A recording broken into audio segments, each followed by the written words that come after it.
Muy buenas noches, distinguida audiencia. Buenas noches, querido Arturo.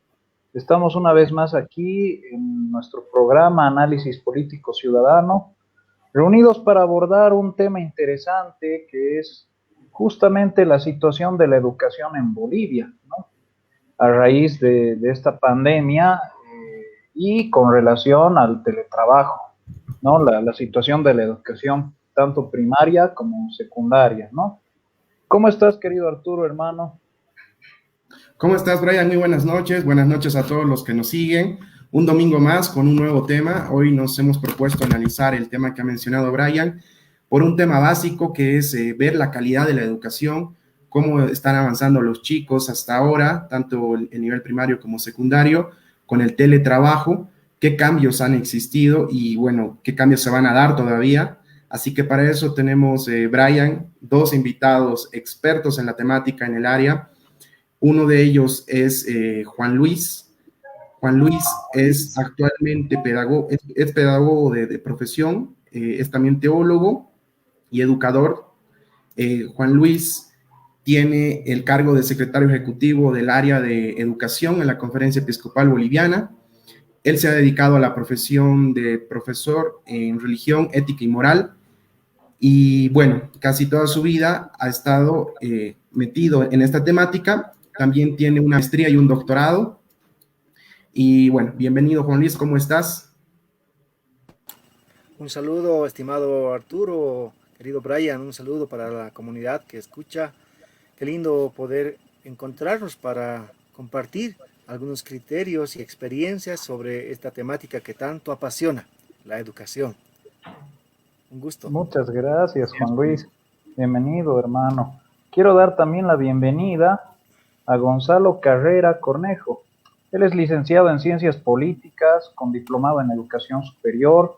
Es productor del programa de divulgación literaria y audiovisual Malcitados, director general y editor en jefe y se desempeña, perdón, director general y editor en jefe de la revista Aula Libre.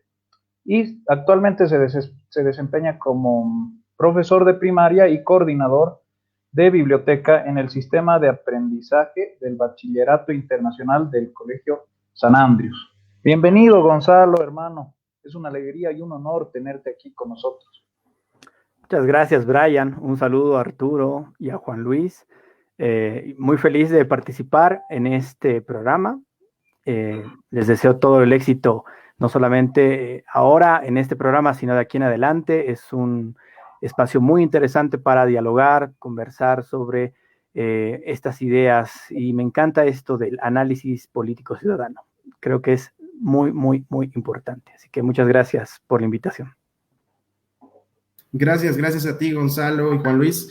Bueno, ya introduciéndonos en el tema, hablando de la realidad actual, sabemos que en la gestión ya 2020, que ya hemos empezado a vivir esta pandemia, se produjo un cierre forzado, ¿no?, en todas las actividades presenciales para evitar la propagación del virus del COVID-19, tanto en Bolivia como en otros países de la región. Esto impactó directamente en la educación y como alternativa se incursionó, ¿no?, en la educación virtual. Entonces, en este subsistema que ahora estamos viviendo de tanto la educación regular, pública, privada, inclusive la educación superior, no se cuenta con datos e indicadores sobre el acceso y la calidad de la educación virtual, entonces todavía no se están sacando, o si bien se han sacado, no son de conocimiento público.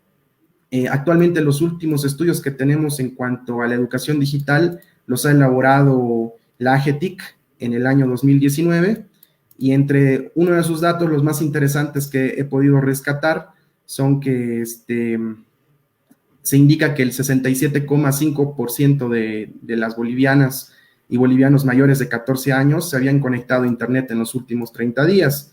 De ese porcentaje, las y los jóvenes entre 15 y 24 años representan el 38%, entonces estaríamos hablando de que los jóvenes representan uno de los sectores más mayoritarios que usan estas herramientas virtuales. También, según esta investigación que sacaron, nos dicen que los jóvenes actualmente usan el Internet para contactar a sus amigos en un 72%, así que ese es el mayor uso que le daban antes. Para acceder a redes sociales, 69%, y para fines académicos apenas un 15%. Entonces, hoy estamos obviamente administrando el Internet en fines académicos y yo creo que ya más de un 50%, ¿no? Entonces, ya los nuevos estudios seguramente lo dirán. Y en ese sentido y en esta realidad que ya están viviendo los chicos en los colegios y demás, tenemos algunas preguntas que hacerles a ambos como expertos en el tema.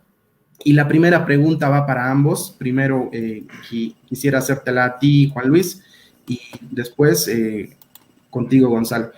Según este análisis y esta brecha digital que conocemos como bolivianos, hay muchas zonas periurbanas que todavía no cuentan con acceso a Internet y en el área rural es todavía pues algo lejano en muchos casos el acceso a Internet. ¿Ustedes cómo ven esta crisis que está afectando directamente a la educación? La brecha digital, ¿en qué medida afecta a la educación? Juan Luis. Bien, evidentemente la brecha digital es un resultante poco conocido todavía, en cuanto que la pandemia, al venir a instalarse, realmente ha desestructurado las formas educativas tradicionales. Sin embargo, de aquello se ha pensado que la virtualidad podría ser un componente interesante para continuar el desarrollo pedagógico, educativo, etcétera, pero justamente la no existencia de condiciones mínimas, en este caso el acceso a la Internet o el servicio de Internet generalizado en el territorio boliviano, ha conducido a mostrar justamente esta brecha digital.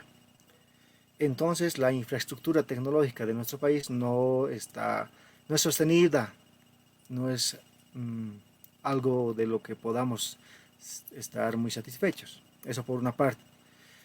Por otra parte, también es bueno decir que la pandemia ha generado situaciones realmente tristes en las familias.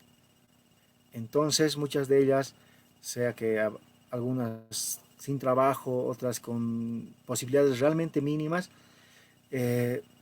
no han podido realmente cubrir esta necesidad de tener una tablet, un móvil, una computadora en casa, ¿no?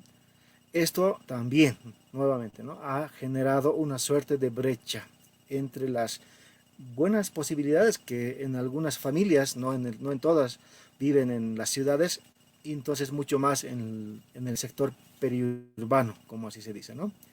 Entonces, la brecha digital es una constante que está marcando justamente la crisis educativa en nuestro país. Estructuralmente hablando, tiene que ver justamente con esta imposibilidad del Estado boliviano de generar las condiciones mínimas para que esto se desarrolle de una forma adecuada. Los maestros, evidentemente, con toda la buena voluntad, con todo el sacrificio que tienen a su servicio, a su vocación, hacen muchas cosas, tienen alternativas variadas, ¿no? El Ministerio de Educación mismo ha previsto que haya cartillas, ¿no?, la televisión, la radio, etc. Pero la brecha digital continúa. Por eso decía que es una constante sobre la cual es necesario generar políticas públicas más claras, ¿no? Excelente, excelente, Juan Luis. Gonzalo, la misma pregunta. Quisiera añadirte también unos datos que me olvidaba mencionar, que en el área rural apenas 2% de la población tiene acceso a Internet, en las ciudades intermedias apenas el 28%, y es en las ciudades capitales, ¿no? Santa Cruz, Cochabamba, La Paz y El Alto, que en gran medida ocupan el 70% de los que usan Internet. Bueno, Gonzalo, te escuchamos. Gracias, Arturo. A ver, el tema de la brecha digital hay que verla justamente en dos aspectos, ¿no? Primero, el tema del acceso, el mero hecho de tener acceso no solamente a un dispositivo, sino al Internet, que es indispensable para que se lleve adelante este tema de la educación a distancia. Y segundo, la calidad del dispositivo, ¿no? Es muy diferente pasar clases en un celular que pasar clases en una computadora. Y esto es innegable. Se ha empezado a ver esta opción de que, bueno, tiene un celular para pasar clases como si fuera esto suficiente, y no lo es. Eso es súper importante tomar en cuenta. Con el tema de las brechas en general y con el tema también de la digitalización, no solamente de la educación, sino la digitalización de los procesos burocráticos que podemos llevar adelante en el Estado, de el acceso que nosotros podemos tener a el banco, ¿no? De que podamos hacer nuestros trámites desde casa o desde un dispositivo. Todo este tema de la digitalización en general en el mundo ha tenido que tomar una posición bastante alta, si no es prioritaria, no solamente en Bolivia, sino en todo el mundo. Y la diferencia, creo, sustancial entre nuestro sistema, ahora sí voy a hablar netamente educativo, respecto o frente a otros sistemas educativos, algunos de Latinoamérica, la mayoría del viejo mundo o de Norteamérica, es que los procesos de digitalización han empezado ya hace muchos años, mientras que en Bolivia nosotros estamos intentando empezar algo que no conocemos y algo para lo que no estamos preparados, no solamente pedagógicamente hablando, es decir, metodológicamente hablando, pero tampoco técnicamente hablando. Bien tú decías, en las ciudades capitales es donde se está concentrando no solamente la población que tiene mayor acceso a este tipo de dispositivos y al Internet, sino con mejor calidad, pero es también el hecho de que, por ejemplo, la mayoría de los colegios, tanto privados, mixtos como estatales, no tienen equipos de especialistas en el sistema, en el ámbito del sistema, ¿no? De sistemas, para que puedan implementar una digitalización de la educación. Por ejemplo, estamos hablando de que en una cuestión de clases presenciales se puedan utilizar elementos digitales para las tareas en casa, ¿no? Y que el chico, en vez de que tenga que copiar de un libro sobre algún tema en específico, pueda buscar en Internet, hacer una investigación y directamente enviarla mediante correo, mediante algún tipo de plataforma, ya sea educativa, puede ser Moodle, Blackboard, Ludus, no sé. Entonces, los procesos de digitalización han empezado hace muchos años en la mayoría de los países que podríamos llamar primer mundo, y en países como Bolivia, pues nos ha golpeado la pandemia de una manera tal de que hemos tenido que improvisar muchas cosas. Entonces, las brechas digitales son evidentes, porque no tenemos tampoco empresas que tengan la capacidad de llevar Internet a todo el territorio nacional. No podemos contar, imagínense que no tenemos ni siquiera un Internet de calidad en zonas periféricas de La Paz o en zonas periféricas de Santa Cruz. Entonces, ese es un problema muy grande. Incluso la empresa estatal no puede brindar esos servicios, ¿no? Y más aún se está en este sistema que tenemos, en este sistema político y económico que tenemos, no se puede tampoco incentivar la competencia para que una empresa empiece a realizar esto, porque no es posible, no estamos en un ámbito competitivo frente a empresas estatales. Entonces, es todo un conjunto de cosas que hacen que las brechas digitales sean una realidad en Bolivia y que no se vayan a solucionar en los próximos años. Y lamentablemente, ahora se está enfocando la mirada crítica hacia un tema netamente de clases sociales, ¿no? Las clases ricas pueden, las clases pobres no. No es una verdad completa. Las clases medias para arriba han también sufrido de una manera bien grande este tema de la pandemia. El tema de la cantidad de hijos que una persona pueda tener en una familia influye completamente en el nivel de educación que se le va a realizar. Entonces, es un mundo el que hay que explorar, y que esto, yo creo, en Bolivia, lamentablemente, de una manera pesimista, pienso que se va a solucionar o se va a empezar a solucionar de aquí a unos años, porque no solamente es modificar la educación, sino hay que modificar aparatos estatales, hay que modificar la intervención estatal, hay que modificar muchas, muchas cosas. Perfecto, perfecto, querido Gonzalo, genial. Muchas gracias, hermano. Sí, mira, yo pienso que bueno, es una situación demasiado crítica por la que está atravesando nuestro sistema educativo, no solo a raíz de la pandemia, sino a raíz de hace mucho, ¿no? Con los conflictos de noviembre de 2019, ya desde ahí se viene arrastrando como que las distintas fases, digamos, de bajada, ¿no? De cese de funciones, ¿no? De, todas las, de todas las instituciones educativas por estos conflictos y también con la pandemia.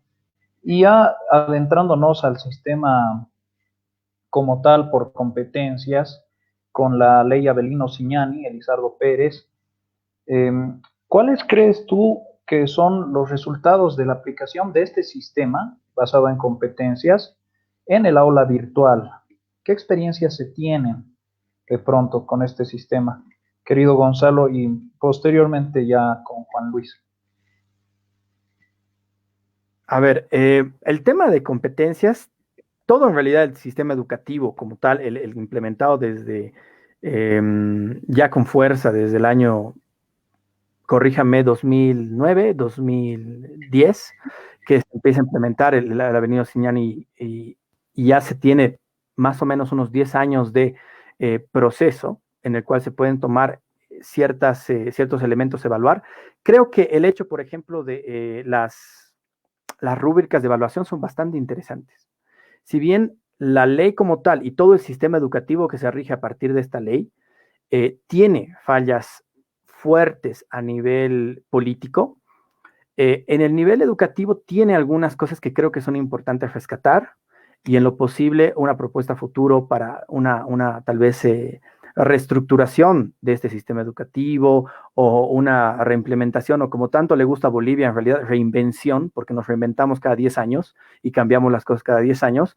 Es importante tomar el hecho de las rúbricas de evaluación, ¿no? Me parece muy interesante que esta evaluación se gire a una evaluación más integral, en el que no solamente se van a tomar en cuenta los conocimientos que adquiere el chico, ¿no? Sino también se van a tomar en cuenta las decisiones que va a ir tomando o que él va a ir eligiendo a través de lo que va aprendiendo, el hecho de cómo esto influye en su forma de vivir, en su estilo de vida, en sus hábitos, en su ser. Y también, obviamente, no se queda atrás el tema del avance conceptual, el aprendizaje de cultura general, de conceptos básicos para entender distintas materias. El problema en el ámbito virtual es que no se le puede hacer al niño un seguimiento eh, tan controlado como en clases presenciales, ¿no? En donde se los ve día a día, se tiene un contacto directo, ¿no? En esta sociedad bajo contacto, entonces tenemos que recurrir a otro tipo de evaluaciones. Y es por eso que hay varios colegios que han empezado a implementar unos sistemas de seguimiento bien interesantes, en los que no solamente es pasar de la clase presencial de 1 hora que teníamos de matemáticas a pasar a una clase virtual de 1 hora de matemáticas, ¿no? Se tiene que hacer una reestructuración. Y esto es bien importante y creo que esto no lo están haciendo la mayoría de las escuelas, sobre todo a un nivel fiscal, porque tampoco tienen la dirección certera del magisterio en el ámbito virtual, porque como les digo, nos agarró de sorpresa. No tenemos equipos que se enfoquen en dirigir cómo se va a hacer esta reinvención de la escuela desde un ámbito virtual semipresencial, ¿no? Estamos estancados en cómo se tienen que armar las notas en clases, con evaluaciones en clases, con la tarea que se va a hacer en casa, pero se va a entregar en clases y ya. Y el hecho de de pasar automáticamente de una clase presencial a una clase virtual, va a hacer que el avance en distintas edades se empiece a truncar. Entonces, lo complicado de analizar todas estas competencias es que necesitamos más inversión. ¿Y cómo podemos tener más inversión si el Ministerio de Educación no se pronuncia nada? ¿No? Si el Ministerio de Educación hasta ya a finales de febrero recién estaba presentando un calendario académico escolar, a finales de febrero ya habíamos avanzado un mes de clases y estábamos avanzando a ciegas, tomando en cuenta el calendario del año pasado. ¿Cómo podemos trabajar con un ministerio que no tiene ninguna disposición por luchar por más POA para educación? ¿no? Para luchar por más presupuesto para invertir en educación, porque el tema virtual requiere de inversión y requiere de inversión no solamente de dinero en equipo, sino también de recursos humanos, de personas que puedan armar estos sistemas educativos virtuales en colegios fiscales. Entonces, creo que me voy a centrar en ese punto. El tema de la evaluación creo que es fantástica, pero necesita de inversión para que se pueda trabajar en un ámbito virtual o incluso semipresencial, porque incluso en la semipresencialidad no vas a tener todo el control que tú tenías sobre las rúbricas de evaluación en un ámbito presencial, como era antes.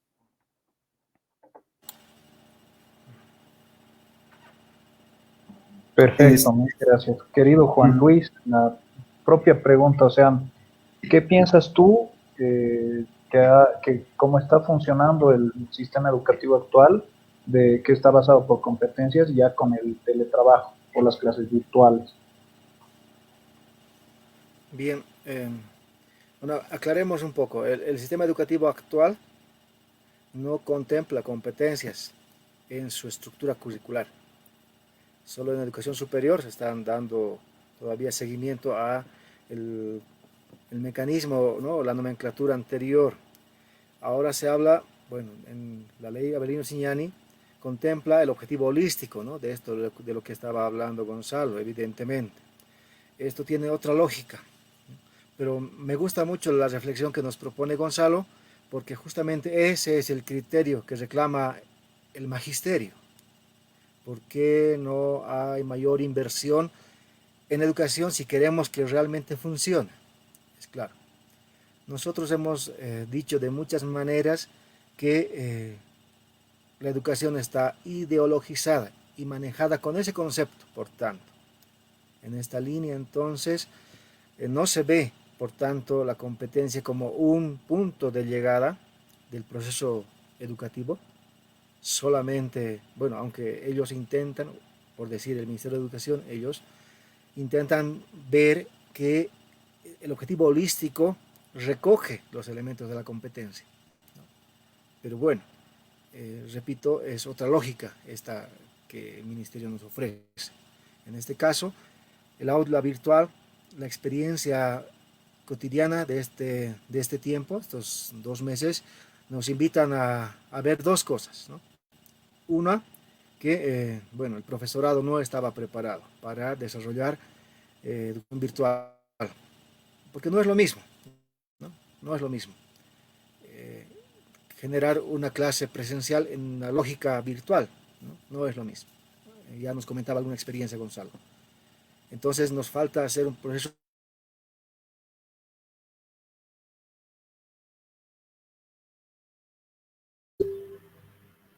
Sí, seguramente se le ha cortado el internet a Juan Luis.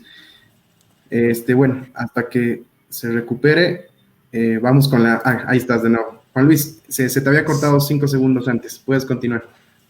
Sí, decía, deberíamos entrar en un proceso de reaprendizaje de estas formas. ¿Para qué? Para optimizar el servicio educativo, ¿no? A veces estresamos tanto al padre de familia o al estudiante que, bueno, a veces está al lado, ¿no? Y haciéndose jalar la oreja, has entendido, has aprendido, ¿por qué no hace lo que dice la maestra, etcétera? Entonces, no hemos entrado en una lógica realmente de un verdadero aprendizaje de lo que significa la educación virtual, ¿no? Entonces son elementos que serán necesarios trabajarlos. Estamos todavía en crisis, por tanto, hay mucha tarea por caminar.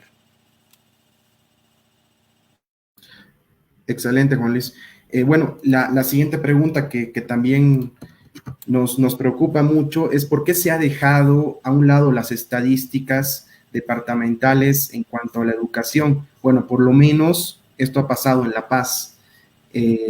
¿Por qué crees, Gonzalo, que ya no se está haciendo estudios estadísticos de acuerdo a la calidad, al nivel de escolaridad? Te escuchamos.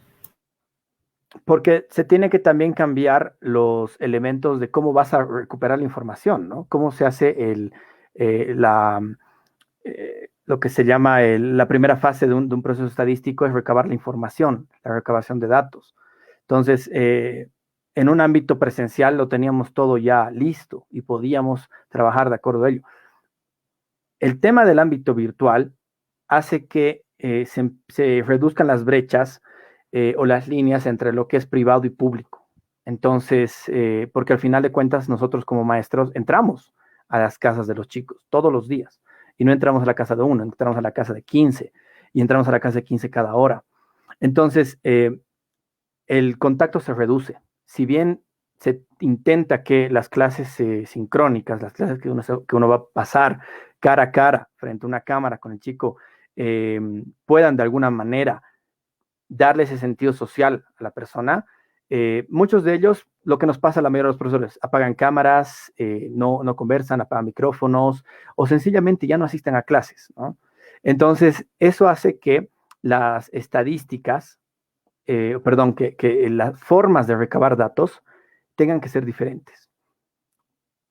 Me atrevo a decir eso. La verdad es que tendría que reflexionar un poco más sobre no solamente La Paz, sino qué está pasando en Santa Cruz, en Cochabamba, y en el Alto, que ustedes decían que son las ciudades donde digamos que se puede decir que hay más tráfico de datos respecto al tema de educación, pero la primera idea que se me viene es el hecho de que como no estábamos preparados en ningún sentido, para un mundo virtualizado, tampoco teníamos las formas, la metodología correcta para recabar información y analizarla estadísticamente.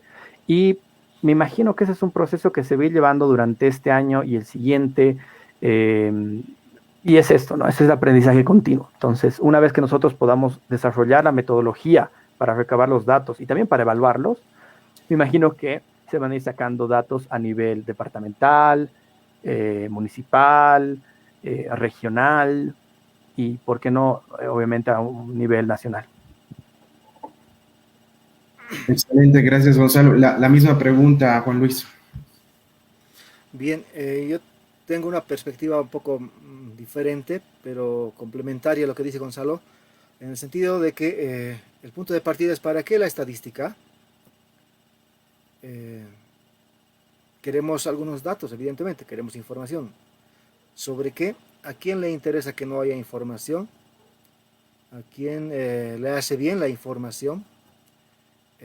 Sirve para tomar decisiones, evidentemente, ¿no?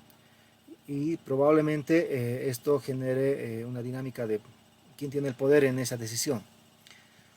En esa línea nosotros hemos reclamado de mucho tiempo que se visibilice, se transparente la gestión, ¿no?, de la educación, y más en este ámbito de la virtualidad y lo que significa, pero parece que hay todavía un escenario de aprendizaje que está quemando algunas etapas de inicio que realmente no están permitiendo hacer que la información, por tanto la estadística, coopere a la toma de decisión adecuada.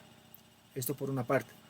Por otra parte, entiendo que el Ministerio de Educación ya ha nombrado hace un mes al director del OPSE, es el Observatorio Plurinacional de la Calidad Educativa.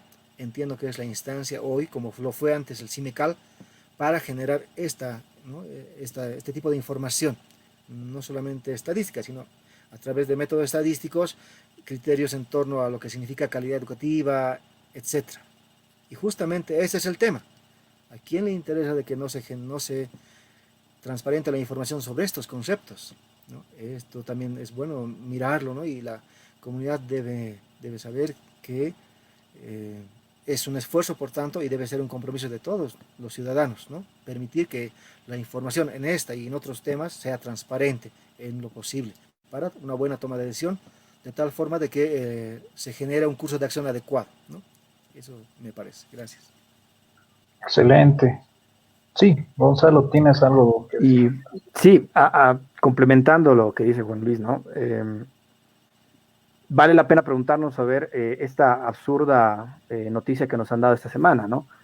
Son 3 años para un censo, para armar un censo, cuando en realidad el censo debería estar saliendo el siguiente año. Entonces, claro, ahí también se maneja mucho el tema político, y lamentablemente con el sistema educativo es eso, ¿no? Nosotros hemos ido cambiando de sistemas educativos de acuerdo a cómo le convenía al régimen de turno. Me imagino que si en algún momento superamos al movimiento al socialismo, vamos a generar otro sistema educativo que también tiene sus intereses, también va a tener sus facultades y sus formas de entregar información limitada o directamente limitar la información, ¿no? O directamente no entregarla.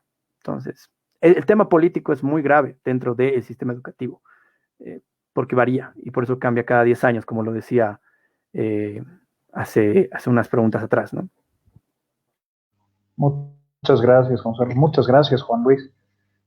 A mí me hubiera interesado, por ejemplo, y me imagino que también a ustedes, saber cómo se ha visto se han visto afectados los niveles de escolaridad, ¿no? A raíz de la pandemia, porque el no poder contar con los recursos económicos para acceder a un dispositivo, o para, más que todo, para acceder al Internet como servicio totalmente necesario y básico hoy en día. Me imagino que ha debido privar a un montón de estudiantes de poder educarse, ¿no? Poder acceder a este derecho que es la educación. Entonces, ¿qué piensan ustedes, querido Juan Luis? ¿Cómo se han visto afectados los niveles de escolaridad y alfabetización a raíz de esta educación digital? Bien, el punto de referencia va un poquito más atrás, ¿no? Con la ley 1565, previo al 2005, 2006, había un proceso de compartir la información, ¿no? Y claro, ¿no? Dos temas de referencia siempre han habido: matrícula y cobertura. Y ese ha sido el boom, ¿no? De decir, a ver, ¿dónde estábamos? ¿Cuánto estábamos? ¿No? Ha entrado este gobierno y ha dicho que, ¿no? Han visto, ¿no? La alfabetización cero, ¿no? Analfabetismo cero. Después se ha avanzado en la cobertura, en la matrícula, evidentemente. Se ha llegado en primaria al 99.5% y en secundaria al 97.5%. Son datos interesantes, ¿no? Que indican que el gobierno del movimiento al socialismo ha generado una dinámica de ¿no? cobertura total, digamos. Pero la pandemia evidentemente ha desestructurado también esta lógica. De hecho, al ministerio, al primero, no le interesa que tengamos esta información, ¿no? Hemos pedido de muchas maneras. Algunas instituciones están empezando el estudio, ¿no?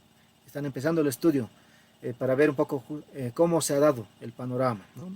Nosotros tenemos un estimado que un 10% entre 8 a 10% de la población estudiantil ha tenido problemas grandes para conectarse y entrar en sintonía nuevamente con la educación, ¿no? En el caso de las instituciones educativas de la Iglesia Católica, bueno, no es que estábamos preparados, hemos sufrido también los mismos embates, pero rápidamente hemos podido generar algunas líneas de formación, por una parte para el profesorado y por otra asegurar un mecanismo de infraestructura tecnológica suficiente para que el proceso educativo no se detenga, ¿no? De hecho, esa ha sido la consigna que los obispos han orientado, ¿no? Por otra parte también, las instituciones nuestras que trabajan en el área rural y en el periurbano han generado mecanismos muy interesantes, ¿no? Por la radio, por la red de ACLO, antes que se asocia al ministerio en este tiempo, ya trabajaba con esa línea, ¿no? Todo el sur y también la parte de tierras bajas, como llaman.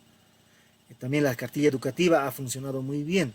Ahí, claro, ¿no? Es siempre un compromiso de la comunidad que quiere que su hijo, ¿no? El padre de familia quiere que su hijo no pierda el ritmo. Pero sí, siempre va el problema a ver, ¿no? La política pública desde inclusive los gobiernos municipales, ¿no? Es complicado ahí generar una línea en la cual, o un convencimiento en las autoridades que les diga, a ver, sí, todos dicen, no, la educación es importante. Sí, pero a la hora de, como dice Gonzalo, a la hora de los business, a la hora de ver presupuestos, nada, ¿no? Hay un ojo ahí al costado que dice, bueno, veremos, ¿no?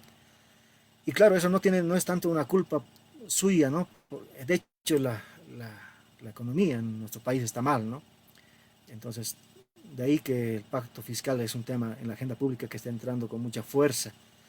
En todo caso, lo que dices, querido Brian, la pandemia ha desestructurado todo, ¿no? Nos ha pescado realmente en situaciones muy tristes. Y por otra parte, no se han dado los pasos adecuados para generar sostenibilidad en este desafío de asegurar la educación para todos y todas los estudiantes. Querido Gonzalo, ¿tú qué piensas? ¿Cómo se ha visto afectado los niveles de escolaridad y alfabetización también a raíz de esta pandemia? Bueno, a nivel cuantitativo no se puede hablar con certeza, ¿no? Porque no hemos levantado todavía datos. Eh, Como mencionaba Juan Luis, estamos trabajando con estimados, ¿no? Pero, a ver, desde el ámbito cualitativo uno puede inferir claramente que la deserción escolar en áreas rurales ha debido aumentar de lejos, porque ¿cómo puedes pasar clases, no? No hay formas. El año pasado se propusieron en realidad muchas cosas, ¿no? Se propusieron clases por televisión, clases por radio, se propusieron entregar celulares o eran quipus, eran entregar quipus, bueno, se propusieron muchas cosas para trabajar un poco el tema de la deserción escolar en áreas rurales que han sido rechazadas contundentemente, no solamente por la oposición en ese momento, que era el movimiento socialismo, sino por amplios sectores de la sociedad. Y este año no hay propuesta.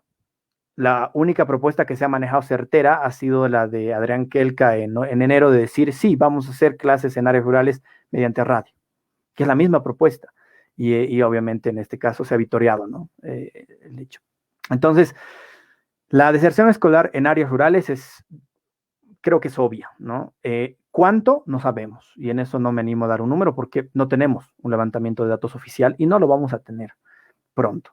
En las zonas periurbanas, el problema se genera, en tema de deserción escolar, se genera sobre todo por la baja calidad tanto de los equipos con los que se trabaja como del mismo Internet, que puede hacerse no una deserción escolar en el nivel de que el niño o la niña abandona el colegio, sino que si bien está inscrito dentro del colegio, ya sea este público mixto o privado, no puede pasar clases. Entonces, si es que el sistema, o si es que en realidad el sistema de enseñanza de ese colegio, el plan de educación a distancia de ese colegio, no ha contemplado este tipo de problemáticas, el chico está fregado, porque no va a poder pasar clases y no va a poder acceder a grabaciones de esas clases después cuando pueda tenernos un internet más estable.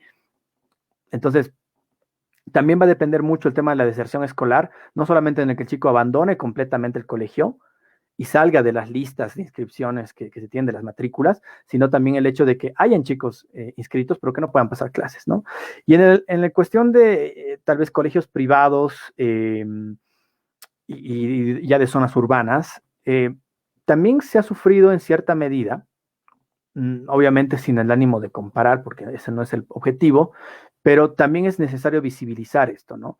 Porque las familias de un hijo, por ejemplo, han tenido una situación más llevadera, pero también tenemos que tomar en cuenta que, por ejemplo, familias que tienen 2, 3 hijos, que estén utilizando los 3 niños al mismo tiempo el ancho de banda, en una situación de, no sé, por ejemplo, semi-cuarentena, digamos, en el que obviamente un papá puede ir a trabajar, el otro se tiene que quedar a hacer teletrabajo, el ancho de banda no va a darte. Aunque tengas el plan más alto en la empresa que tú quieras, no te va a dar para tantas computadoras que estén jalando ancho de banda, no se va a poder.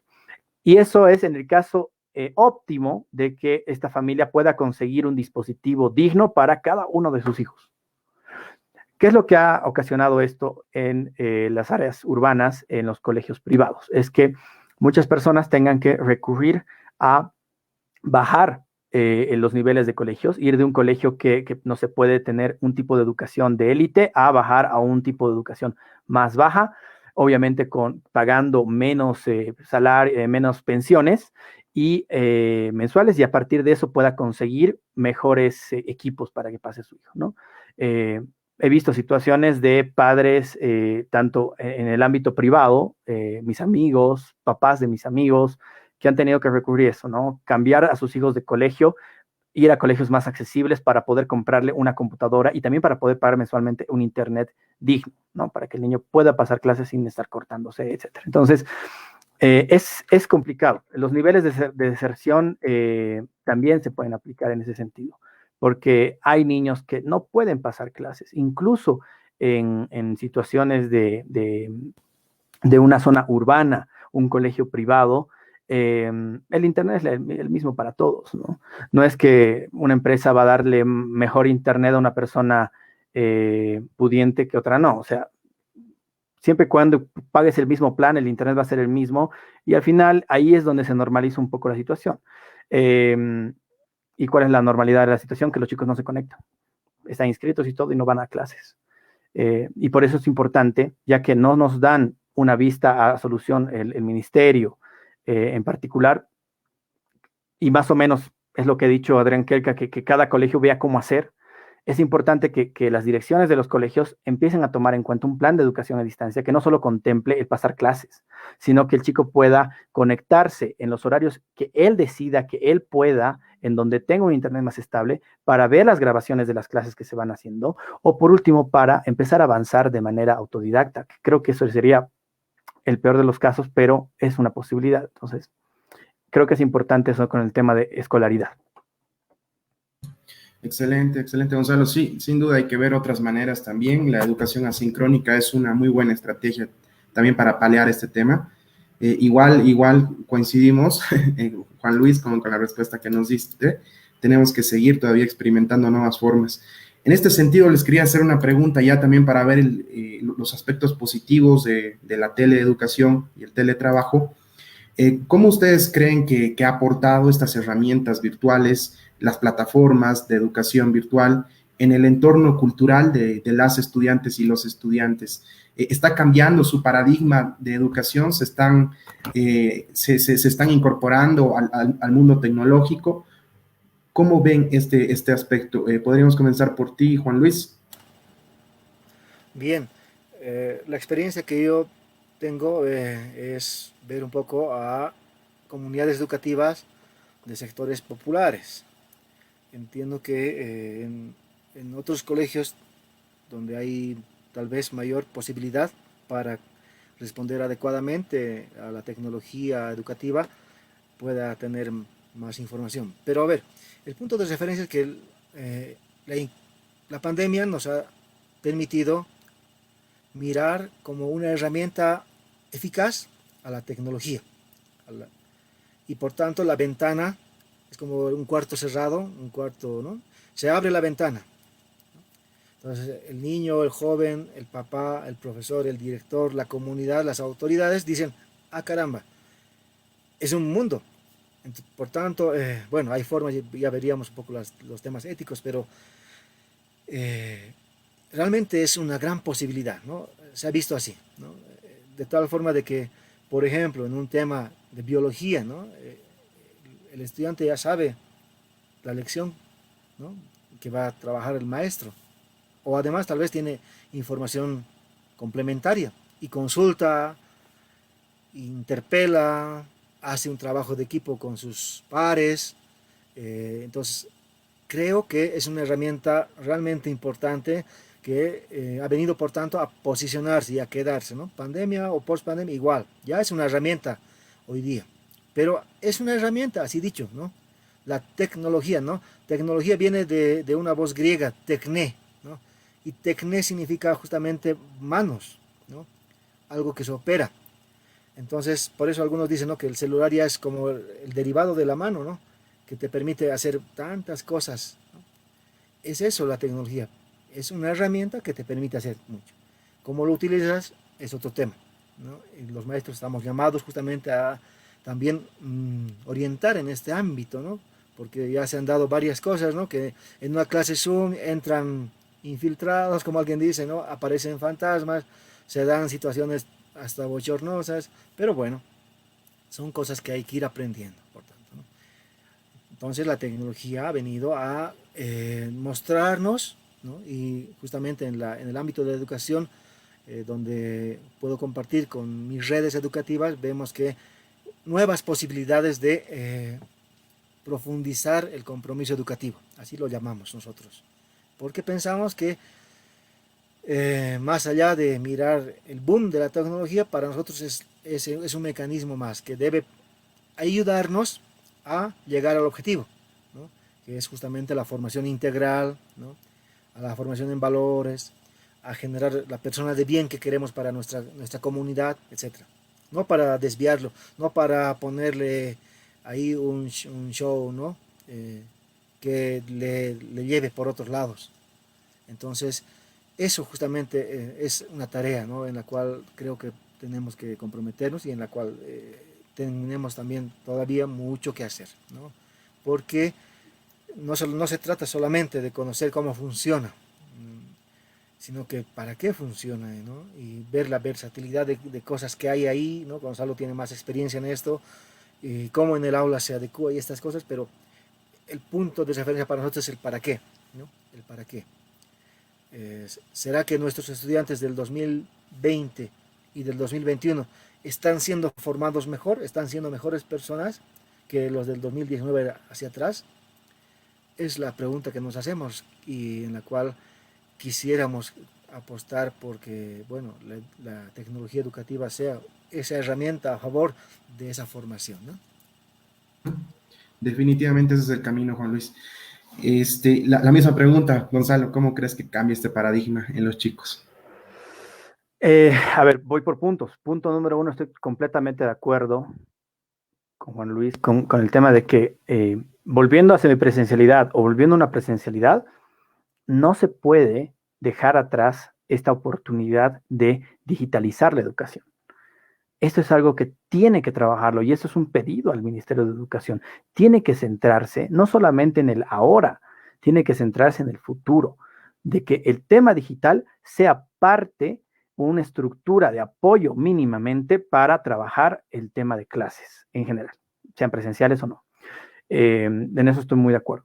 Segundo, con el tema de cómo es que aportan todos estos componentes, todas estas plataformas, eh, todas estas herramientas de educación digital, en el ámbito cultural, voy a aumentar una palabra más, sí, el ámbito social cultural, y es que estamos en una sociedad bajo contacto.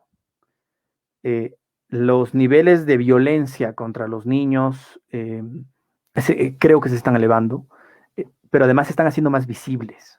Y esto es algo bien interesante. Y es importante aquí el rol del docente. Como se tiene que cambiar o que se tiene que reinventar todo el sistema educativo, ya sea a nivel estatal, pero también a nivel particular con cada uno de los colegios y escuelas del país y unidades educativas, también tenemos los docentes que reinventarnos y empezar a tomar este rol mucho más social. Les digo como experiencia, he visto clases en las que, por ejemplo, un niño de 6 años que está aprendiendo a leer, le han comprado un libro como este, un libro para niños, le han comprado para que el chico practique, para que el niño practique, y el niño muy feliz va y le muestra a la profesora en el aula virtual, le dice, profesora, mire, he conseguido este libro, me lo han comprado y estoy leyendo. Y la profesora lo cierra, ¿no? Le dice, sí, sí, está bonito, no molestes, estás interrumpiendo la clase, porque tengo 40 minutos apenas para hacer esta clase. Entonces uno entiende el rol del docente de sí, tienes que hacer una clase de 40 minutos, tienes que llevar un montón de contenido en 40 minutos, pero que te quite 30 segundos decirle a ese estudiante, oye, qué lindo tu libro, me vas a contar de qué trata cuando lo termines, dónde lo has conseguido, empezar a hacer esta relación un poco más social, romper esta muralla de el profesor estudiante, creo que es importante, porque muchas veces, en muchas situaciones, los profesores son los únicos adultos que llegan a tener paciencia con estos niños, ¿no? Estamos en una situación muy grave en la que los padres exigen a niños de 6, 7, 8 años que ya puedan sumar, restar, multiplicar, dividir, y que lo aprendan así, que si no saben leer o no pueden leer adecuadamente a los 6 años son víctimas de maltrato, tanto físico como verbal, o sea, y creo que esto es importante, el rol del docente tiene que entrar ahí, no es tanto las herramientas virtuales, porque las herramientas virtuales te van a ayudar mucho, mucho en el tema del manejo de conceptos, de creación de situaciones, casos, etcétera, pero nada de eso va a poder reemplazar el contacto físico, bueno, en este caso el contacto directo, el contacto social que tú puedes tener con tu estudiante. Entonces, es importante que los profesores reflexionemos. En mi caso, yo prefiero perder 1 minuto, 2 minutos conversando sobre un niño que me habla de un interés, que tal vez no va directamente a la clase, pero que sé que este niño está ilusionado en comentarme esto, que cortarlo y decirle, no, no quiero saber de este tema porque yo soy tu profesor y ahí nomás, digamos, ¿no? Es importante que se empiece a manejar este nuevo rol social del docente, porque como ya lo he dicho, el tema virtual ha reducido estas distancias entre lo privado y lo público. Entonces, en cierta parte, los profesores somos invitados todos los días a las casas de estos niños y vemos situaciones, dinámicas de familia que no podemos observar en el ámbito presencial. Y es muy, muy necesario que nosotros los docentes detectemos situaciones eh, puntuales que nosotros vemos, que tal vez sea una buena ayuda hablarle a ese niño, ¿no? Y decirle, ¿cómo te sientes? La pregunta clave, desde niños de 3, 4, 5 añitos a chicos de 18 años, ¿cómo te sientes? ¿Cómo estás? Creo que eso es súper importante dentro del abanico de posibilidades que un maestro puede manejar.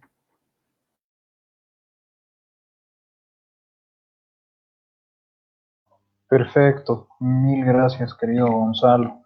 Así es, justamente, si bien decían que esta pandemia ha ayudado mucho a unificar las familias y a que compartan más tiempo juntos los papás con los hijos, también tiene su otra parte, ¿no? Que es la de, bueno, el teletrabajo y tratar de ayudar al hijo, a la hija, con que atienda la clase, con que haga sus tareas, y en fin, esto obviamente copta mayor cantidad de tiempo para los papás, sobre todo, y los docentes también, pensando ya no tanto de las de las zonas urbanas, digamos, sino de las áreas rurales, uno se pone a pensar, pucha, ellos de pronto no tienen la capacitación indicada para este tipo de plataformas y tampoco hay la conectividad bueno, los fiscales y de convenio, la cantidad de cursos que habrán tenido que tal vez hacer para poder desempeñar este tipo de educación, ¿no? Es un tema bastante eh, interesante y bueno, podríamos continuar con la siguiente pregunta, ya relacionada con la economía, ¿no? Eh, de los docentes, sobre todo, de los distintos colegios particulares, de convenio y fiscales, ¿no? ¿Cómo creen que va la situación económica de los docentes? ¿Ha habido en este año, a pesar de la pandemia, protestas, marchas, ahí en la puerta del Ministerio de Educación? Han habido reclamos y muchas cosas que no los está manteniendo satisfechos. Y claro, o sea, se nota la clara necesidad que ellos tienen, ¿no? A raíz de toda esta situación. Juan Luis, ¿tú qué nos podrías decir sobre la economía de los docentes a raíz de esta educación digital? Bien, siento que la pandemia ha visibilizado el rostro más lindo del docente, ¿no? Y así lo vemos nosotros, porque es ahora en este tiempo de crisis sanitaria, es ahora en este tiempo en el cual realmente ha habido una enorme necesidad de saber, ¿no? Del saber, del compartir, del convivir, de la mano. Es ahora donde el docente se ha dado las formas de brindarse. Si ya tenía computadora, ha comprado otra más. Sus recursos tecnológicos los ha diversificado. En todo caso, se ha posicionado su compromiso social, diríamoslo así. Esa es mi lectura, básicamente, en torno a lo que el docente o el buen docente ha hecho hoy. Obviamente, para el Estado, para el Ministerio de Educación, el docente es el operador de la política educativa, no es más. Así nomás se lo ve. Por tanto, se requiere solamente que él cumpla lo que le digan. ¿Pasa clases? Tiene que pasar clases. De una forma de una forma, de tres formas, de las tres. Entonces no ve el trasfondo, ¿no? Ojo, el maestro antes de ser maestro es papá, es hermano, es hijo, es vecino, es compadre, ¿no? Tiene una realidad social de la cual vive. Por tanto, también ha sufrido la pandemia. Se dice que más de 100 docentes han muerto en este periodo de pandemia. Entonces, ¿cómo verlo entonces? ¿Cómo ver el rol docente? ¿Cómo ver al profesor? Sino en la mejor virtud que tiene, de ser luz en su comunidad educativa, ¿no? Y nosotros apostamos justamente por ese concepto, porque nos parece justamente que más allá de la cualidad económica, que probablemente hoy por hoy sopesa también el docente en su familia, por las situaciones, como todos, es realmente la oportunidad que ha reflejado esa labor tan importante que tiene. Y por eso se compromete a formarse, se compromete a comprar una cosita, otra cosa, se compromete en la mejor de los casos a ver cómo están sus estudiantes, ¿no? Tal vez no puede llegar a todos, probablemente, ¿no? Gonzalo nos dirá, pero nosotros pensamos y todavía sentimos que ese es el lindo rostro del docente que ha emergido. Y eso no va a cambiar. Lo que se le ha reclamado al Ministerio de Educación ha sido justamente condiciones mínimas, no es otra cosa. Lo que se le ha reclamado a los gobiernos municipales también es eso, que haya la posibilidad de que se asegure pues también el hecho educativo de una forma sana y saludable, ¿no? Lo que siempre se ha dicho como cliché en las políticas públicas, hoy por hoy no ha funcionado, ¿no? Pero bueno, el docente sigue ahí. El docente sigue ahí como sujeto de cambio, eso es lo bueno, como sujeto de transformación, eso también es muy bueno. ¿Cómo no? Entonces, estamos ya cerca del 6 de junio, ¿no? Dentro de un poco vamos a nosotros decirle justamente esa palabra, ¿no? Decir, caramba, tu rol es importante en la comunidad. Claro, otros dirán, ¿no? Los sindicalistas dirán, entonces si nuestro rol es importante, tienen que pagarnos mejor que los diputados. No es el tema. Probablemente sí, para algunos. Pero lo más importante es el rol realmente transformador que tiene este ciudadano en medio de una comunidad. Y por qué no decir que realmente lo que somos lo debemos también a ellos, ¿no? Entonces las cualidades económicas y sociales las vivimos como son, como lo vivimos en el cotidiano, ¿no? Quisiéramos todos tener mejores condiciones, seguro que sí. Pero bueno, son dadas las condiciones como están, ojalá mejoren, ¿no? El rol docente sigue siendo, por tanto, interpelador para la comunidad. Muchas gracias. Sí, Juan Luis, me hacía recuerdo a ese docente que apareció en las noticias, más o menos por el mes de febrero, que se disfrazaba para dar clases a sus estudiantes y llamar la atención y que ellos puedan encender sus cámaras y puedan prestar atención y puedan aprender. Persona que pasó también por este coronavirus, entró a terapia intensiva, logró salir bastante afectado, pero sí, es cierto, el rol de los docentes es importantísimo. Querido Gonzalo, la misma pregunta. Es complicado hablar en nombre de todos los docentes de cómo ha sido la situación económica, ¿no? Ya hay esta disyuntiva a partir de los diferentes movimientos que se generan en el magisterio. Pero es un hecho, a ver, simplemente haciendo una comparación, el gobierno, voy a decir así, ni siquiera el gobierno, el Estado, tanto el del año pasado como el de ahora, no ha podido brindarle insumos básicos de protección a los médicos que estaban trabajando en primera línea. ¿Ustedes creen, y aquí a las personas que nos están viendo, ustedes creen que les van a brindar insumos básicos para educación a sus maestros? No lo van a hacer. Y si es que por algún motivo alguien, en algún momento, en algún lugar del país, de su ciudad, decide hacer una campaña de recolección de insumos para la educación, como lo hizo, por ejemplo, Alejandra Serrate con los médicos el año pasado en Santa Cruz, se ve mal, ¿no? Es como que no, eso lo debería hacer el Estado, sí, pero tampoco le exigimos. Y si los privados no nos movemos y de manera privada empezamos a equiparnos nosotros como docentes, eso nunca va a llegar. Entonces, es muy legítimo, creo, el pedido de muchos docentes de que se les pueda otorgar insumos para educar, ¿no?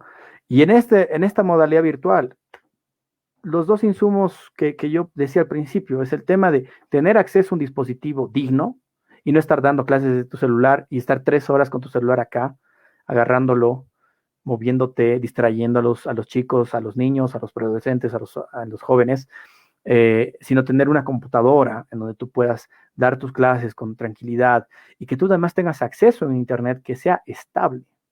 Creo que eso es lo mínimo que se pide y creo que eso sí es legítimo, ¿no? Eh, Estoy hablando obviamente en situaciones sobre todo de las regiones periurbanas, algunas regiones urbanas, porque en el área rural, como ya lo hemos hablado, no hay Internet. No vas a ver, no tenemos señal de teléfono en las áreas rurales, en muchos sectores. Entonces, ¿cómo es posible que hablemos de recursos en áreas urbanas? Es imposible. Y creo que ahí hay que trabajar con lo que tenemos, que es la radio, que los chicos pasen clases por radio. Obviamente se pierde toda la riqueza de un componente social porque no hay interacción entre el docente y el alumno. Obviamente van a ser clases que tienen muchas fallas pedagógicas, pero es lo que tenemos. Lamentablemente no hay otra alternativa en Bolivia. Esperemos que en un futuro sí pase, ¿no? Entonces, sí, como les digo, la situación económica de los docentes se ha visto afectada porque hemos tenido que conseguir recursos, ¿no? Muchos docentes, ¿no? Comprarnos una buena cámara, comprarnos audífonos y sobre todo un micrófono decente para que los chicos nos puedan escuchar. Muchos de los profesores han tenido que subir sus planes de internet para tener un poco más de ancho de banda. Son muchos elementos, ¿no? Muchos de nosotros nos hemos vuelto streamers ya, así con micrófonos acá, con reflectores como el mío, o sea, son diferentes situaciones y diferentes herramientas que el docente va adquiriendo. Sillas, por ejemplo, sillas cómodas, ¿no? Porque los docentes están desde las 7 de la mañana, muchos desde las 6 de la mañana, están sentados y no se paran hasta las 9 de la noche. Muchos de ellos almuerzan frente a sus computadoras. Y es complicado. El tema económico, si bien me imagino que se está llevando poco a poco con conseguir estos nuevos insumos, me parece importantísimo lo que decía Juan Luis, ¿no? El tema social. Los docentes también son padres, son madres, son hermanos, son hijos, son personas, ¿no? Que necesitan espacios y momentos para distenderse, para relajarse. Entonces, sí, estamos todavía en ese proceso de cambiar también nosotros y de reinventarnos como docentes, que me parece fabuloso. Y más aún si es que los colegios te brindan todo su apoyo en este proceso de ambientarte en una clase virtual.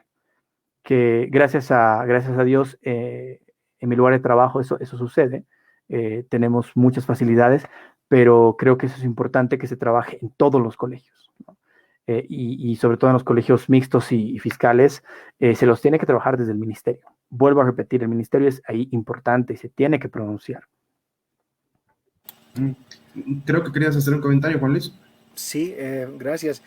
Un tema ahí que me nace compartir con la comunidad, y para nosotros es bien sensible también, es el siguiente, ¿no?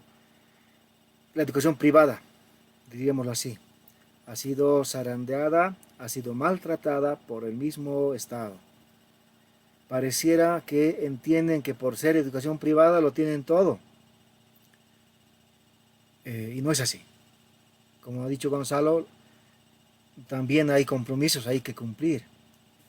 El Ministerio de Educación lo único que ha hecho, a título de responder a algunas organizaciones de padres de familia, que sabemos que no son tan legítimas, ha minimizado el tema económico, ¿no? Está obligando a que haya una pensión mínima.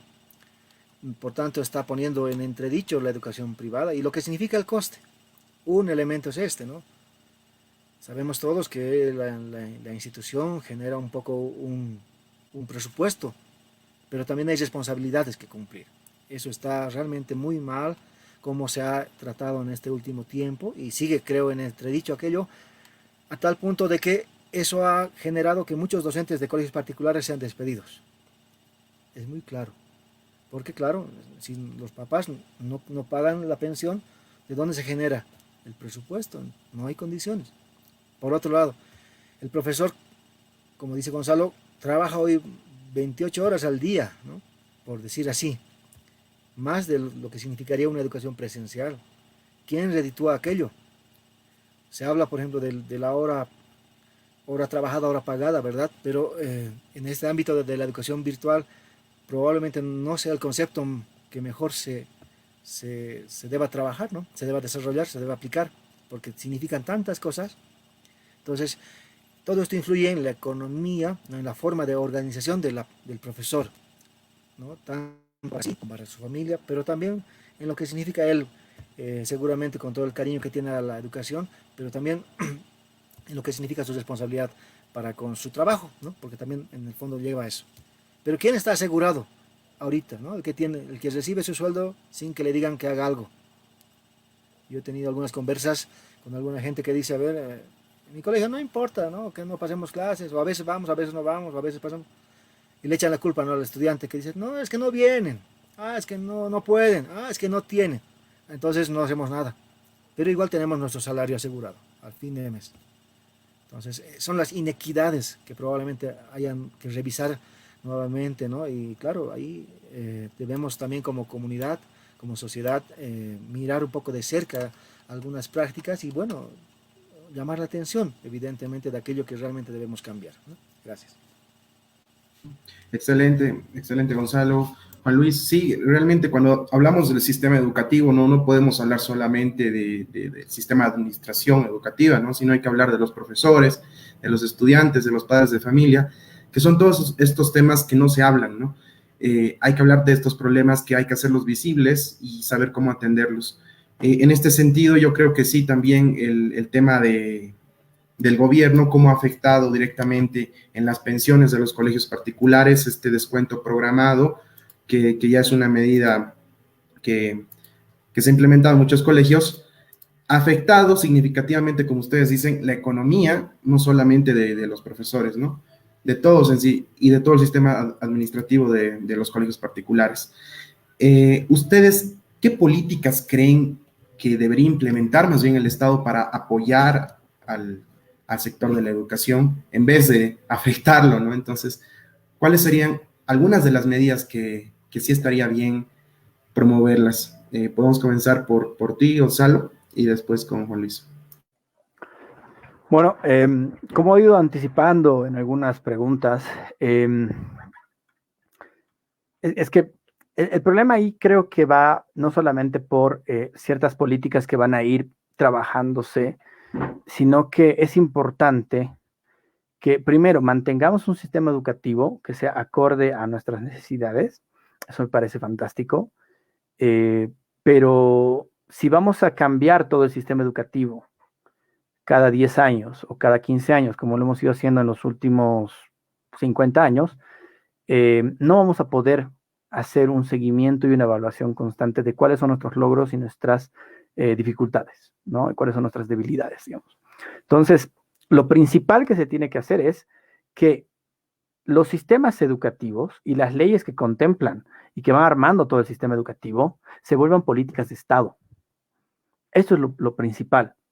Y eso va a pasar por fortalecer la institucionalidad del Estado, que es una propuesta, pero pesimistamente yo creo que no va a pasar, porque nuestro Estado, más bien en nuestros últimos 15, 20 años, ha ido en un retroceso de la institucionalidad. Se ha empezado a desinstitucionalizar el Estado o se lo ha empezado a prostituir directamente, ¿no? Y se lo ha empezado a rifar entre cuotas de poder.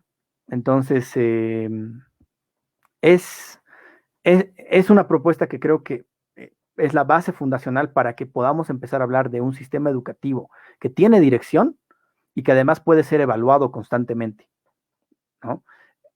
Lo primero. Y a partir de eso se van a ir generando algunas propuestas, algunas políticas públicas, propuestas de ley, diferentes tipos de elementos y de herramientas que van a poder ir moldeando ese tronco que ya hemos generado a partir de las necesidades que tengamos, ¿no? Viene una pandemia, ok, clases virtuales, ya tenemos experiencia sobre eso, entonces empezamos a trabajar de esta manera. No sé, viene una situación en la cual ya volvemos a clases presenciales, no quitemos el tema digital, ya lo tenemos armado, ya lo tenemos estructurado, ya sabemos cómo usarlo, más bien lo jalaremos y lo incluiremos dentro de un sistema presencial o un sistema educativo, ¿no? Que el hecho de que no solamente se puedan dar las directrices de cómo tiene que ser un plan de educación a distancia, sino que también se puedan abrir esto a diferentes momentos en los cuales los actores de la educación boliviana puedan poner sus buenas prácticas, poner sus malas prácticas, decir por qué camino ir y por qué camino no ir, sea una realidad, se vaya construyendo poco a poco. En un artículo que publiqué el día de hoy justamente sobre educación concluía con eso. El sistema educativo no solamente es este aparato estatal, ¿no? El sistema educativo lo hacemos nosotros, día a día. ¿Quiénes somos nosotros? Los docentes, los padres de familia que son fundamentales en el proceso educativo desde edades tempranas hasta incluso pregrados, posgrados, y los mismos estudiantes. Es decir, toda la sociedad. Entonces, esto es muy, muy importante. Empezar primero por que el sistema educativo y todas las leyes y las normativas que lo contemplen se vuelvan una política de Estado, cosa que les digo, necesitamos institucionalidad estatal para eso, esperemos algún día tenerla, y a partir de eso se pueden generar políticas para diferentes tipos de situaciones. En el caso particular, en pandemia, creo que es necesario poner todo este tema de un plan de educación a distancia dentro de la ley, porque no nos va a servir solo ahora. Gonzalo, vámonos contigo, Juan Luis. Bien, a ver, para mí el tema es, la pregunta es estructural, ¿no? A ver, deberíamos entender primero, resolver esta crisis en la educación. A ver, ¿cómo entendemos la crisis, justamente? O las crisis que tiene la educación, es realmente importante ver aquello. O sea, ¿qué queremos cambiar finalmente? Eso estamos diciendo. A veces le hacemos un parchecito, le ponemos un decoro. Realmente es estructural, ¿no? En el entendido de que la educación es realmente el factor estratégico, como se dice, ¿no? Dice la teoría inclusive, ¿no? Para el desarrollo de los pueblos, para la transformación social, se habla de aquello, ¿no? Gonzalo sabe bien del tema. Entonces, pero ¿cómo estamos concibiendo esta educación? A veces pareciera que educación es igual a sistema educativo, y sistema educativo a modelo curricular, y modelo curricular a tipo de clases a proceso, etc. Entonces ya se complejiza la cosa. Pero realmente tenemos la conciencia clara de que en la educación, como decía Gonzalo, participamos todos realmente, todos somos corresponsables del tipo de educación que queremos. Entonces probablemente yo lanzo esta idea que por ahí pueda ser un punto de referencia, ¿no?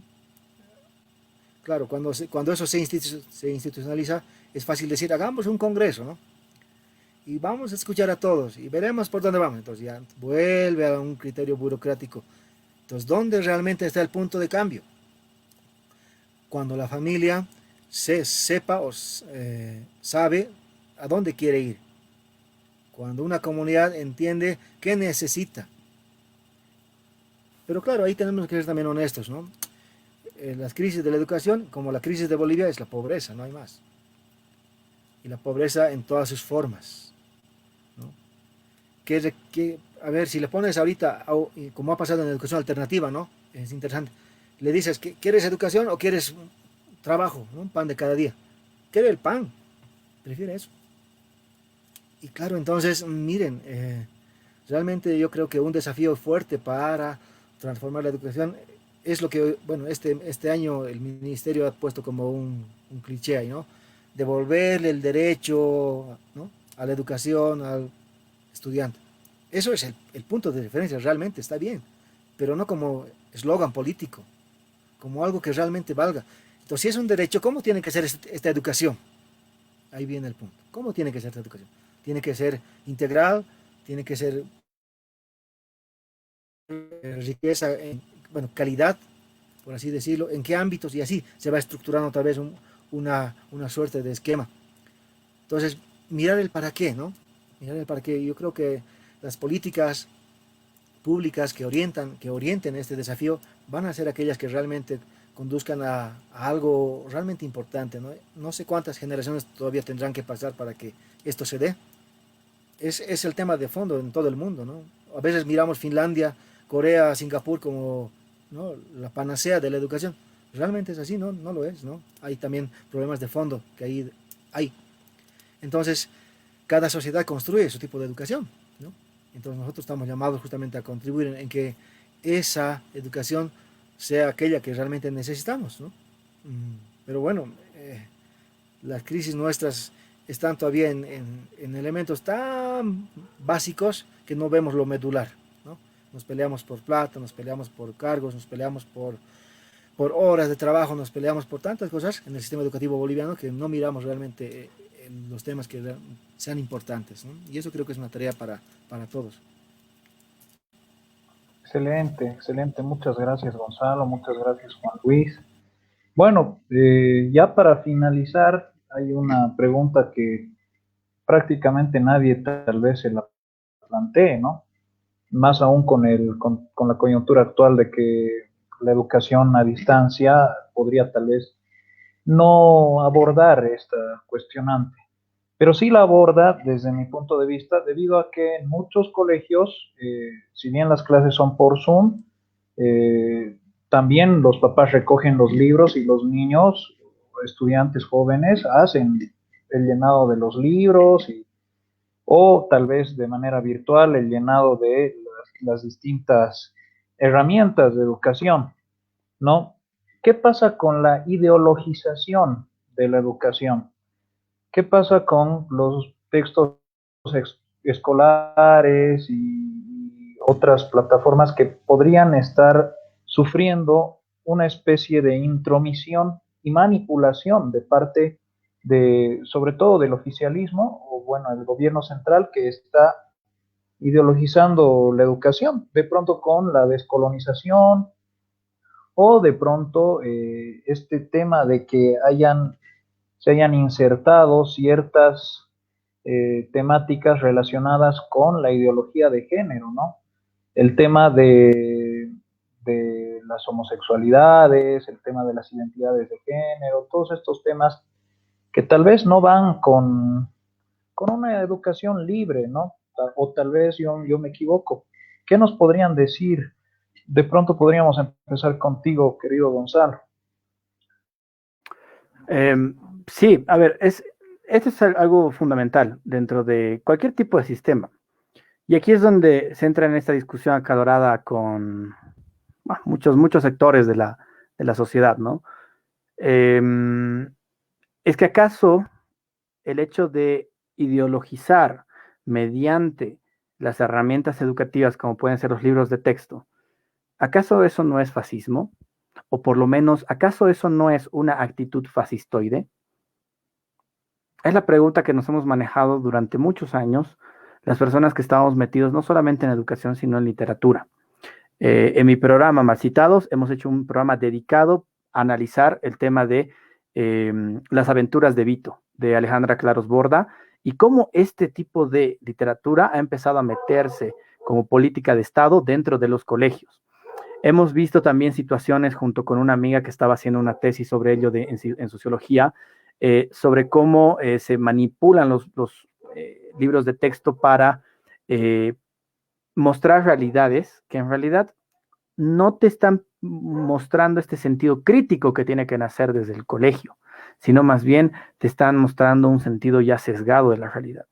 Y no hay un espacio para decir por qué esto es así, por qué no así. ¿Esto es verdad o es mentira? ¿Por qué este tipo de situaciones no se dan? Porque lamentablemente este tipo de textos no van a estar orientados a chicos de 18 años, a chicos de promoción o 17 años. Van a estar orientados a pequeñitos que van a consumir el producto y que muy pocos se preguntarán, ¿esto es verdad? Y otros dirán, sí, esto es verdad. Porque yo les digo, como profesor de chicos de 9 y 10 años, es importante empezar a generar este espíritu crítico. Yo como liberal, yo me considero liberal, tengo entendido dentro de mi concepción de educación que los chicos tienen que aprender a cuestionar y tienen que cuestionar todo. Y eso me incluye a mí. Cuando yo les diga algo y ellos no estén de acuerdo, ellos me tienen que cuestionar. Y eso es algo que se va llevando adelante en las clases. Y se va llevando adelante también con creando este nexo que les decía, ¿no? Este lazo particular con los chicos, este nuevo rol social del docente. Entonces, yo como liberal, por ejemplo, creo que es importante que los chicos aprendan que el hecho de que ellos como individuos libres puedan expresarse de diferentes formas sin meterse en el ámbito privado de las otras personas, creo que eso es fundamental. Y es por eso que también yo como liberal, y me imagino que ahí no vamos a concordar tal vez con ustedes, es el tema de que para mí el tema liberal, la libertad del individuo va desde la orientación sexual, desde la decisión, de la toma de decisiones sobre su vida, desde el tema de propiedad privada, etcétera. Cosa que va tanto en contra de los progresistas con rasgos fascistoides como también de las alas conservadoras de la sociedad. Entonces, los liberales estamos en ese punto y creo que eso es súper importante decirles a los chicos, porque al final es eso, que los chicos que se cuestionen constantemente, que digan por qué esto y por qué no lo otro. Y eso en Bolivia no lo vamos a ver hasta que cambiemos el sistema educativo, porque el propio sistema educativo está orientado a que puedas ideologizar a los chicos en vez de hacerlos libres. Y si en algún momento alguno de estos chicos decide irse por el camino progresista y me critica de aquí a unos años y me dice, tú eres liberal y yo no concuerdo contigo, yo me voy a sentir realizado porque ese chico ha llegado a ese proceso por sí solo, porque ha leído, porque ha visto, porque ha reflexionado. Si esa persona se vuelve una persona conservadora, pero que sé que es crítica, lo respetaré también, ¿no? Porque ese es el principio de libertad de las personas. Entonces, creo que eso es muy importante aplicarlo en clases. Esperemos que los colegios también vean esto como una oportunidad, ¿no?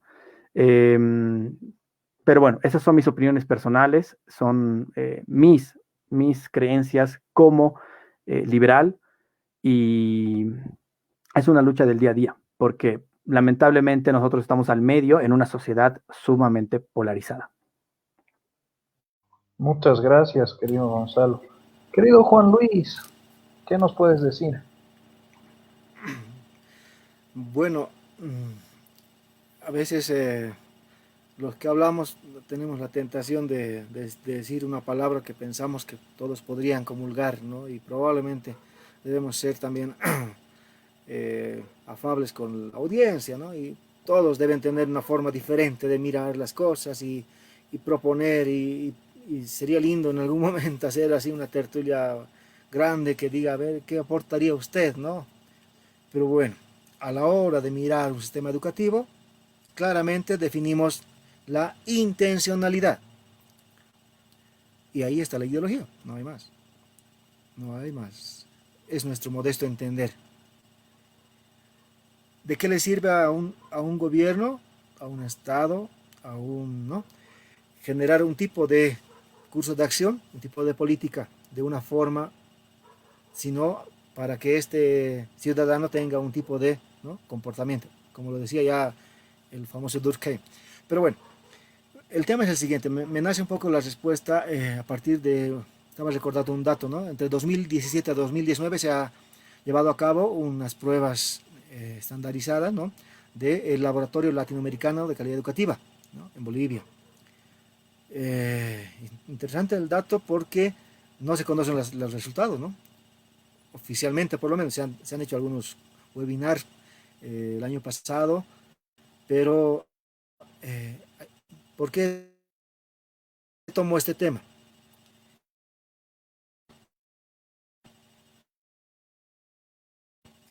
¿Cuál es la intención?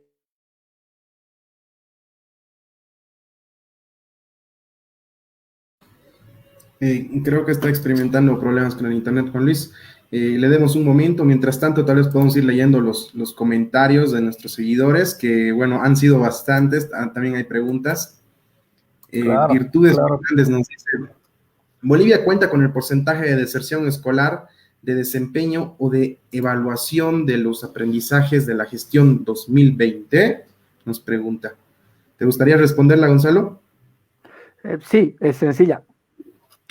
Hasta donde yo conozco, no hay un porcentaje. Como les decía, no hay niveles cuantitativos para analizar, porque no hemos hecho levantamiento de datos desde el 2020 y tampoco este año. Excelente, Perfecto, gracias. creo que tenemos a Juan Luis de vuelta. Querido Juan Luis, puedes continuar con tu reflexión. Perdón, sí, esto del internet no siempre nos ayuda, ¿no? A veces el horario y bueno. Les decía, ¿no? A pesar que estamos en un gobierno de tinte socialista, la agenda progresista igual ha entrado. Es otro dato ahí, ¿no? Entonces, los dos elementos me ayudan a decir que, bueno, vivimos en como dice Platón en el mito del Sísifo, ¿no? Pareciera en un escenario, pero la realidad de las cosas se cocinan en otros lados. Entonces, ¿y a quién le interesa eso? ¿A quién le interesa que sepa, que se diga que estamos bien en educación, bien en salud, ¿no? ¿Por qué? ¿No? ¿Dónde está el lenguaje o la verdad o las posverdades que hablábamos en algún momento? Entonces creo que debemos como comunidad, como sociedad, como ciudadanos, empoderarnos de la palabra para decir, ¿no? Decir nuestro parecer. Y en estos temas que son importantes, ¿dónde? Gracias a la agenda progresista entran temas como ideología de género, dar nuestra palabra, ¿no? Y decir que habemos una porción de familias que no queremos esto para nuestros hijos. Habemos un tipo de educación que no permite esto y es válido porque es una forma sana que simplemente tiene un escenario que quiere mostrar a la comunidad. Y bueno, no estamos siendo discriminadores, no estamos siendo intolerantes con nadie, simplemente mostramos nuestro parecer. Y en un estado laico esto es válido, ¿no? Y bueno, a título de descolonización, etcétera, igual entran temáticas ahí que, bueno, algunos nos ponemos pasmados, pero no siempre la comunidad o el común, digamos, lo asimila, ¿no? Y bueno, pareciera que estamos en una época como la de la antigua Roma, ¿no? Era el emperador, ¿no? Pan y circo, ¿no?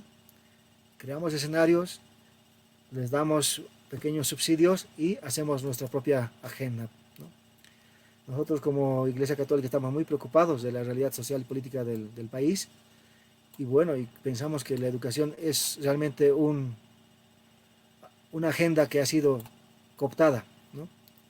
Y necesitamos nuevamente generar luces para que nuestra comunidad sepa por dónde podemos mirar un escenario más o menos adecuado para las siguientes generaciones. Muchas Excelente. gracias, querido Juan Luis. Y Gracias, muchas Juan Luis. gracias, querido Gonzalo. Antes de leer los comentarios como estábamos con Arturo, quisiéramos, querido Gonzalo, que nos dejes las redes de tanto Malcitados, si pudieras en los comentarios, como de Aula Libre, para que, bueno, las personas que acá nos siguen en Palabra Libre puedan acceder también al contenido que ustedes producen, ¿no? Y bueno, agradecerles mucho por habernos dado su tiempo, por habernos aportado, iluminado con todo su conocimiento. Gonzalo, Juan Luis, es un honor haberlos tenido en este programa. Querido Arturo, continuemos, hermano, con leer los comentarios. Excelente, sí, ahora nos vamos a leer los comentarios. Tenemos comentarios de distintas personas, de distintas partes de Bolivia. Nos habla Virtud Fernández, nos dice, y la pregunta que ya le hizo a Gonzalo anteriormente. También nos dice, muy bien por la explicación de la diversidad de deserciones que puedan estar sucediendo. Perdón, está un poquito chiquita la letra. Luego estamos con Fernando, nos dice Fernando, ¿cuál sería la alternativa en el área rural considerando que los niños no tienen acceso a la tecnología? Y a esta pregunta de Fernando le sumamos la pregunta de Jane.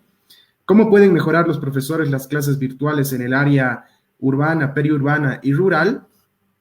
Bueno, los invitamos a nuestros expositores a responder las preguntas. Podemos comenzar por ti, Gonzalo. Gracias, Arturo. A ver, bueno, la pregunta de Fernando, muy pertinente, la mencionamos en el transcurso del programa, ¿no? No tenemos otra que la radio. Creo que es, se puede decir, el medio de comunicación ahora básico, que a lo que los niños del área rural pueden acceder. Hay diferentes formas, o sea, decían, les daremos quipus, ya, pero no hay internet, entonces no hay ni siquiera señal de celular, entonces no es una realidad. En los siguientes, me imagino, en los siguientes años, si es que no volvemos a una presencialidad, van a tener los chicos que adecuarse a un sistema de clases por radio, ¿no? Cosa que me parece absurda, porque nosotros vemos en el área rural, yo viajo al área rural y veo que hacen fiestas, que hacen conglomerados, la gente se junta, ya se perdió un poco el miedo a este virus y aún así seguimos sin clases, ¿no? Sin clases presenciales. Países como Holanda, por ejemplo, están con clases presenciales, tengo entendido, desde el año pasado. Y tranquilos, ¿no? Obviamente es una inversión que se tiene que hacer desde el Estado, sobre todo con la mayoría de los colegios fiscales, y no son todos, que están en el área rural, en donde tienen que ofrecer ciertas alternativas y ciertas soluciones para este virus, ¿no? Para que el virus no se propague en el aula, para que el virus no se propague entre alumnos y profesores. Pero se puede. Simplemente, como decía Juan Luis, no hay no hay el deseo, no hay la voluntad de invertir más en educación. Preferimos invertir más en el Viceministerio de Comunicación, preferimos más invertir en el gobierno, invertir en el ámbito militar. Hemos siempre preferido eso, ¿no? No digo que estos no sean importantes, comunicación casi nunca es importante para mí, por lo menos. Los militares son medianamente importantes, pero es más importante pues la educación y la salud. Entonces, eso no hay y no va a pasar. Entonces, lo ideal creo que sería que los chicos de las áreas rurales vuelvan a clases presenciales, siempre y cuando se haga una inversión. Con la pregunta de Jane, a ver, es una pregunta amplia, muy amplia, pero a ver, en áreas rurales no hay clases virtuales como tal, ¿no? Le hemos dicho, las clases virtuales son mediante radio. ¿Cómo pueden mejorar los profesores las clases virtuales? Tratando de que en cuestión de radio sean un poco más interactivas, ¿no? Tal vez no es la palabra interactiva, sino que sean más didácticas, ¿no? Que los chicos no solamente estén escuchando 45 minutos la voz del docente, sino que también hayan elementos que el docente pueda incluir en su transmisión, obviamente auditivos, ¿no? Canciones, sonidos, interpretaciones, etcétera. Puede ser una alternativa. En el área periurbana y urbana, que se asemejan en muchas situaciones porque ambos se manejan bajo dispositivos móviles, tablets o computadoras, lo importante, como les decía, es que el docente empiece a tomar este rol social dentro de las clases, la constante capacitación, ya sea esta desde el colegio, desde el sistema educativo, o incluso de manera autodidacta, como lo estamos haciendo muchos docentes, para aprender a utilizar diferentes herramientas, diferentes plataformas. Obviamente hay colegios que son excelentes en esto, ¿no? Que han tenido este tino de no solamente dar una oferta de plataformas diferentes, sino también capacitar a sus profesores en ello. Pero hay colegios que no, entonces en los colegios que no se ha podido acceder a este tema, ya sea por diferentes temas económicos, sociales, políticos, no lo sé, recae este tema de la capacitación en los propios docentes. Y ahí es también lo que hay que hacer, ¿no? Autocrítica. Decir, yo como profesor estoy capacitándome, estoy aprendiendo, porque eso es lo que también hace un profesor, aprender constantemente. Entonces, podría hablar de estas dos cosas, ¿no? Para no acaparar la palabra sobre esta pregunta de Jane del Castillo. En clases en área urbana y periurbana, lo que se tiene que hacer es trabajar en el ámbito social fuertemente en una sociedad bajo contacto y, por otro lado, la capacitación permanente. El docente se tiene que capacitar. Gracias, Gonzalo. Juan Luis, ¿te gustaría responder esta pregunta también? ¿O ya la has respondido a lo largo de la exposición? Hola. Parece que sí, se ha vuelto a congelar un poquito su internet. Mientras tanto, vemos los otros comentarios. También nos escribe Enrique. Dice, excelente evento, saludos a Gonzalo Carrera, excelentísimo académico de la Academia Peruana de Historia Militar. Quisiera responderle, Gonzalo. Claro que sí, un gran saludo Enrique, muchas gracias por el comentario. La Academia Peruana de Historia Militar es una academia que está reuniendo a varios académicos a nivel Latinoamérica y donde se están compartiendo conversatorios, simposios, escritos. Es un lugar bastante interesante para aprender. Yo lo tomo así, para aprender. Todos los días estoy aprendiendo cosas nuevas y le agradezco a Enrique Gargurevich, coronel, muy buena iniciativa. Le mando un gran saludo hasta Lima, Perú. Excelente. Virtudes nos vuelve a hacer un comentario, dice, regulemos y equilibremos también por teleescuela o clases por internet en todos nuestros alumnos el hacer, el saber y el ser. Sí, es muy importante trabajar todas las dimensiones de la persona, ¿no? Y otro comentario que nos hace Virtudes, gracias Virtudes por tu generosidad en los comentarios, nos dice, así es, si no se debate, solo se adoctrina. Sí, totalmente. No se trata de adoctrinar, sino de educar, ¿no? Y la formación en valores es vital, porque todo ser humano en el proceso inicial es lo que va a marcar su vida a lo largo, ¿no? Bueno, esos son sí todos los comentarios. Quisiéramos mandarles saludos, Brian, quisieras mandarles saludos a Fernando, que Claro, Fernando igual nos...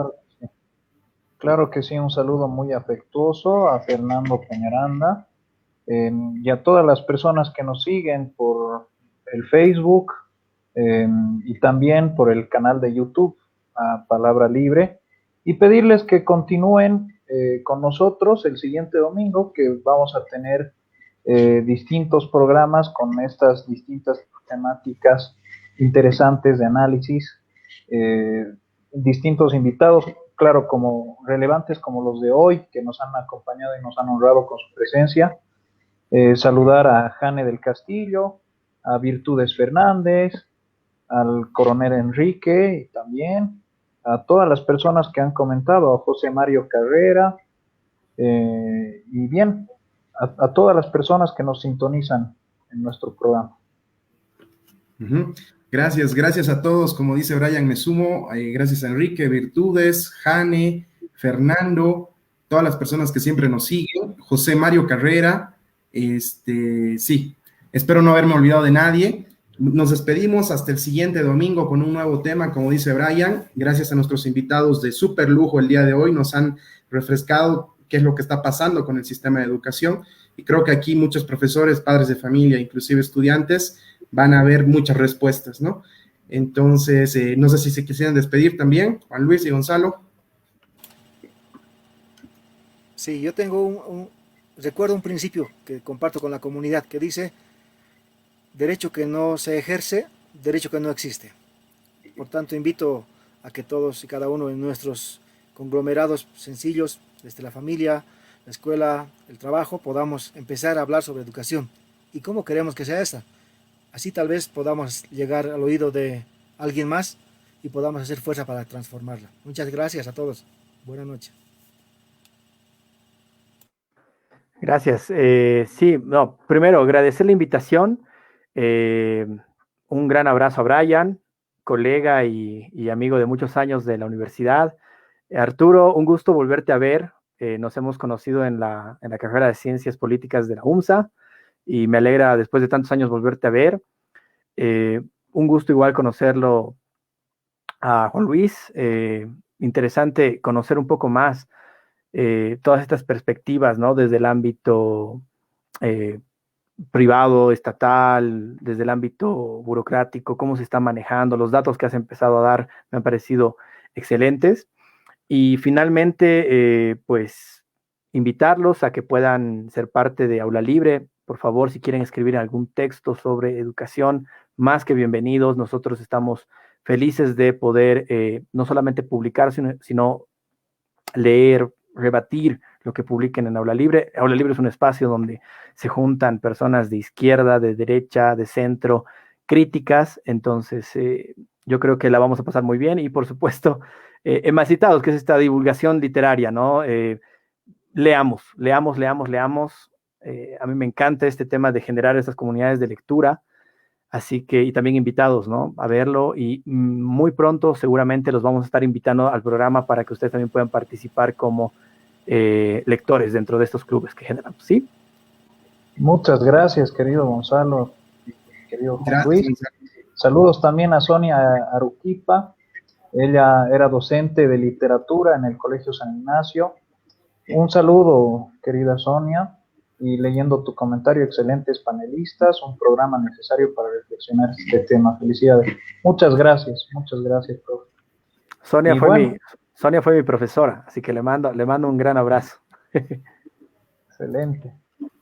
Excelente, gracias Gonzalo nuevamente. Juan Luis, este espacio es suyo cuando quieran para tratar los temas que amerita la sociedad y a la ciudadanía. Nos vemos el siguiente domingo. Chao Brian, un abrazo, que cuídense mucho Un abrazo, todavía. querido Arturo. Gonzalo, Juan Luis, un abrazo. Muchas gracias Un abrazo. por estar con Un gran abrazo, cuídense mucho. nosotros. Mil gracias.